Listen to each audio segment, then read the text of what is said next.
भादो के महीना माँ गणराज बैठ गे।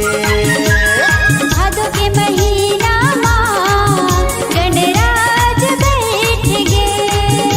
गणेश चतुर्थी माँ, गणेश चतुर्थी माँ, गणेश चतुर्थी माँ, गणेश चतुर्थी माँ।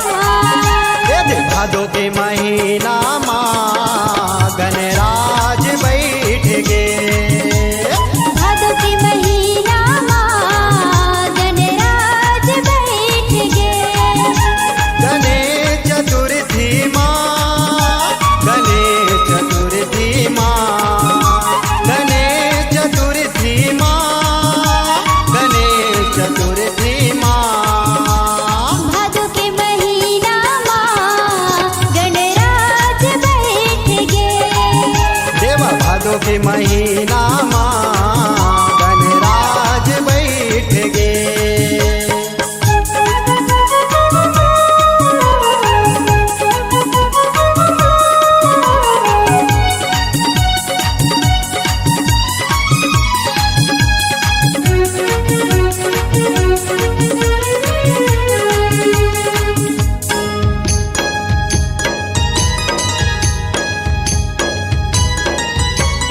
भादो महीना में आके गणेश सबके मिटाए जी कष्ट कलेश, सबके मिटाए जी कष्ट कलेश। देवा देवा हाँ देवा देवा, देवा देवा हाँ देवा देवा।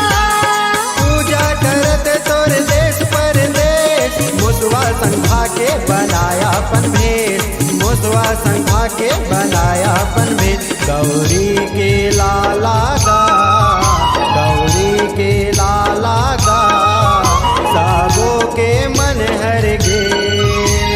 भादो के महीना माँ गणराज बैठ गे।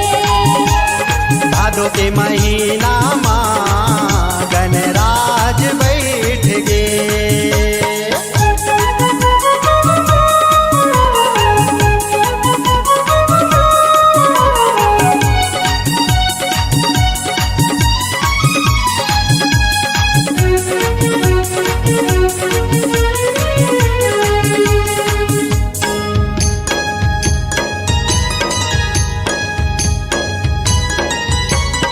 अष्ट सिद्धि नवनिधि के दाता, रात दिन तोला गोरावत हाँ, रात दिन तोला गोरावत हाँ। देवा देवा हाँ देवा देवा, देवा देवा हाँ देवा देवा।